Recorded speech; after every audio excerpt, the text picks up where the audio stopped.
This is my son's inheritance. Her scream, it was like glass breaking. It just shattered the quiet of the morning. I'm standing on the porch of this 125-year-old mansion I'd just bought, and this woman, this perfectly put-together woman, is storming across the lawn, her face just twisted with rage. "You stole my dead son's memorial home," she shrieked. "I'm just holding my receipt." The legal notarized filed with the county receipt. For 10 cents, I thought I'd found the deal of a lifetime, a way to finally honor my mom's last wish. Now this woman, her eyes blazing, is claiming I'm a thief, dancing on her son's grave. But as I clutched that piece of paper, something about her perfect grief, it just felt wrong. It felt practiced. What I was about to uncover, it wasn't just a simple property dispute. It was a web of secrets so dark it would end up bringing in the FBI. Let me back up.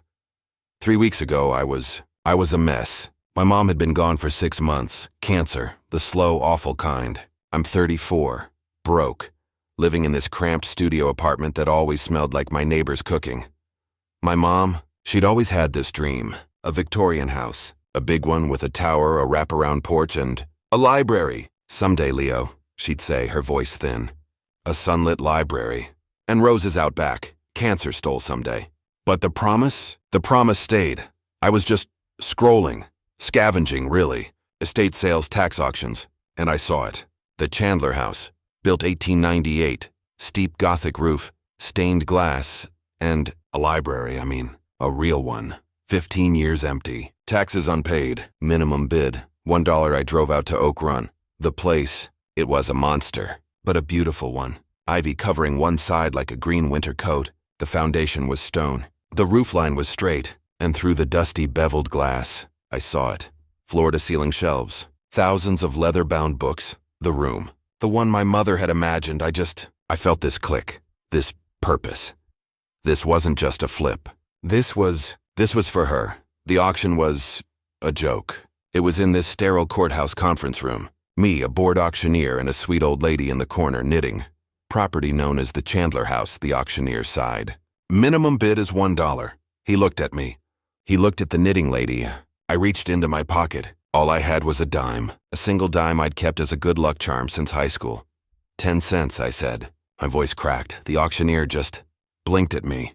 "Sir, the minimum—" "I know," I said. "But it's all I've got on me." 10 cents. He looked around the empty room. He sighed. "Going once. For 10 cents. Going twice." The clock on the wall. Tick, tick, tick, sold.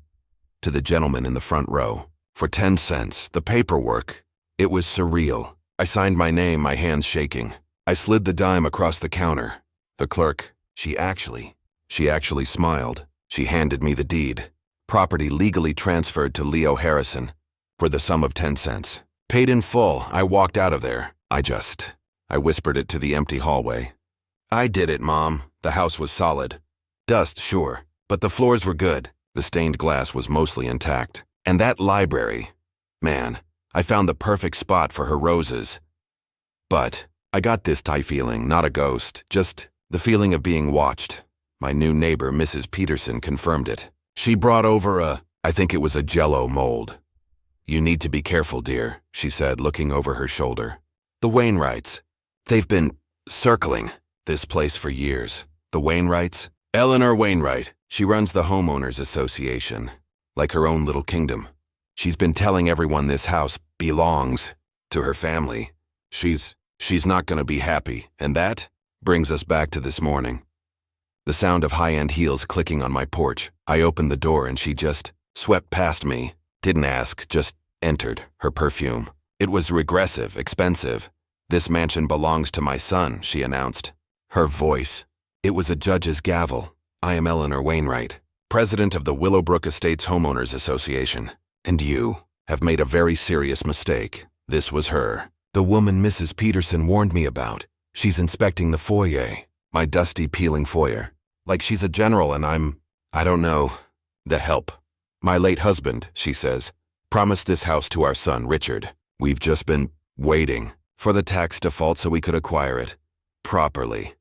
You're ridiculous. 10-cent bid has stolen what is rightfully ours." I found my voice. "Ma'am, I bought this at a public auction. You don't poke a bear. And you definitely don't poke a man who's just found out he's been played, especially when that man has nothing left to lose. The Wainwrights must have sensed I wasn't taking the $250,000, because the next night was the glass crash. 3 a.m. I'm jolted awake. I grabbed the baseball bat I'd started keeping by my air mattress. I creep to the window. Figures. Dark figures. Smashing. Smashing. The original 125-year-old stained glass windows. The ones that had survived 15 years of neglect, and the smell. Gasoline. No, more salt. They were salting the ground. Where I told him I was planting my mother's roses, this wasn't just vandalism. This was cruelty. They spray-painted thief on the stone foundation. I called the cops. By the time they showed up, of course, the shadows were gone. But they weren't as smart as they thought. While I was waiting for the cops, I went back to that box of old legal papers in the vault. The one that came with the house. I found it an 1899 document with a federal seal. The National Heritage Property Protection Act. I'm reading this ancient legal document, and my heart, it's pounding. The Chandler house. It was listed. By name it was federally protected. It was immune to local zoning. It was immune to city ordinances. It was immune from any HOA jurisdiction. Eleanor Wainwright, the queen, with her control over the city. She had zero power over this house. Her threats, her leverage. It was all nothing, just hot air. The next afternoon, Richard shows up. The mask was gone. He wasn't the polite, grieving brother. He was unshaven. He smelled like whiskey. He was angry. He pushed past me into the foyer. "You need to stop digging," he slurred. You think you're smart? You have no idea what you're dealing with." He was intimidating me. Or trying to. "My mother does not lose," he growled, getting in my face. "She never loses. You 5-cent nothing." I looked at him. This pathetic, desperate fraud. "Get out of my house," I said, my voice. It was calm. It was cold. "What? Get out of my house." I held up the 1899 document. "And tell your mother that her HOA has no power here. This is a federally protected property." His face, it just drained. He knew what it was. "And Richard," I said, as he was backing out the door, "I'd be very careful, because the FBI, they get really interested in life insurance fraud." He ran. He literally stumbled off the porch and ran to his car. The trap was set. I decided I was going to host an open house. I put up flyers. "Meet the new owner of the Chandler house, community tour. Refreshments served." I wanted witnesses. Saturday. The house was full. Mrs. Peterson came with an apple pie this time. The Hendersons, families, maybe 30 people. All just curious. Nice. And then she arrived. The door slammed open. It was Eleanor and Richard, and they'd brought a crowd, maybe 20 people. They're HOA supporters, their mob, and that brings us back to the beginning. "This is my son's inheritance," she screams. The whole room just freezes. The neighbors, they look terrified. "Richard," he's drunk again. He points at me. You are pissing on my dead brother's grave," he screams. My guests, they're horrified. They start pulling out their phones, filming. The whole thing. It's perfect. Eleanor is in full performance mode. "You stole this from my grieving family. You're dancing on Tyler's grave." I let her go. I let her scream. I let the phones record, and then I held up my hand. "You're right, Eleanor," I said. The whole room went silent. It is time we heard from Julian. I pulled out my phone. I hit video call. A second later, he answered, tanned, healthy, alive, standing on a construction site in Florida. I turned the phone to the crowd. "Tyler," I said, loud enough for everyone. "Say hello to your family. Tell them how you feel about being dead." The silence. I wish I could bottle that silence. It was pure. I watched Eleanor's face. The color just left Richard. He just gaped then. Julian's voice filled the foyer. "Mom? Richard, what? What the hell?" "I'm not dead." You could hear the gasps, the phones, all zooming in. One of the neighbors, one of her supporters, he looked at her. "Eleanor, what? What is he talking about? You lied to us, another one shouted. You said he was dead.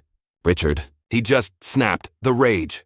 The booze. He just lunged. He wasn't lunging at me. He was lunging at the phone, but he was drunk. He stumbled, and he shoved Mrs. Peterson, my 80-year-old neighbor. He knocked her, flat, onto the floor, and that was the end. The crowd, her supporters, they turned. Hey, one of the guys shouted, grabbing Richard. You don't touch her.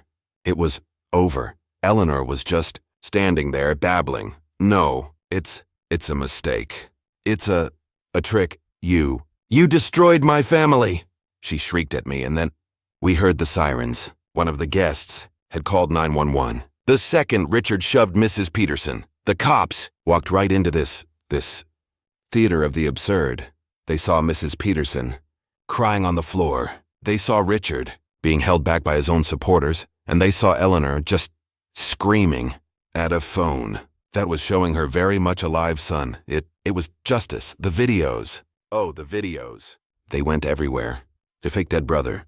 Hochran arrested, the FBI. Agent Miller. She was very interested. It wasn't just my case. It turned out the Wainwrights, they'd been running this racket for 10 years. 15 families, elderly widows, recent immigrants, using fake grief, forged documents to steal inheritances. My case. The live stream. The insurance fraud. It blew the whole thing wide open. They're gone. Federal prison. Both of them. Racketeering, conspiracy, mail fraud. Julian, he flew back. He's a good guy. He helped me fix the house. The stained glass. The garden. His testimony. It's what sealed the deal. We turned the mansion into a community center. We did. Together. The library. It's open to the public. We run a legal aid clinic out of the dining room for other victims of inheritance fraud. My mom, she would have loved it, that dime. My 10-cent purchase. It's framed. It's in the foyer, right over the spot where Mrs. Peterson fell. Right where it all ended, you know. Sometimes you set out to honor a dream, and you end up finding justice, but I gotta ask you, what do you think is worse? The crime, the fraud, or the lie? The willingness to fake a son's death just to steal something. Where is the line? Let me know what you think in the comments. I'm still trying to figure it out.